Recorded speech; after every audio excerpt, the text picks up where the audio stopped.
নমস্কার। আপনি যেভাবে টাকা উপার্জন করছেন, একদমই আপনার টাকা মানিব্যাগে থাকছে না। কোনো না কোনো ব্যাপারে টাকা আপনার খরচ হয়ে যাচ্ছে। আপনি কি করবেন? আপনি একটি উপায় বলছি, সেই কাজটি আপনি করেন।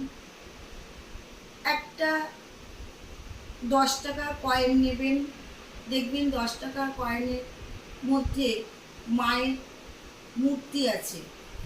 সেই 10 টাকা কয়েন নেবেন, লাল কাপড় নেবেন, 10 টাকা কয়েনটা লাল কাপড়ের সাথে মুড়াবেন।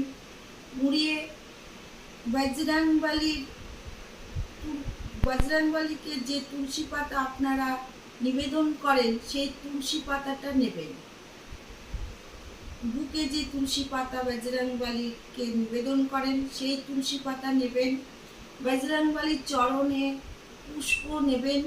নিয়ে একসাথে নিয়ে যেখানে আপনি টাকা রাখেন মানিব্যাগে, সেখানে রাখবেন না, অন্য ফাঁকে রেখে দেবেন। এই মঙ্গলবারে এই কাজটি আপনাকে করতে হবে। আর প্রতি মঙ্গলবারে ওই তুলসী পাতা আর ফুল চেঞ্জ করবেন, করে অন্য তুলসী পাতা ফুল নিয়ে আবার রেখে দেবেন। এই করে আপনি 8টি মঙ্গলবার করুন। দেখবেন আপনার মানিব্যাগ কোনো দিক দিয়ে না কোনো দিক দিয়ে সবসময়ের জন্য ভর্তি থাকছে। করে দেখুন, খুব উপকার পাবেন। আজ এইটুকুই। নমস্কার।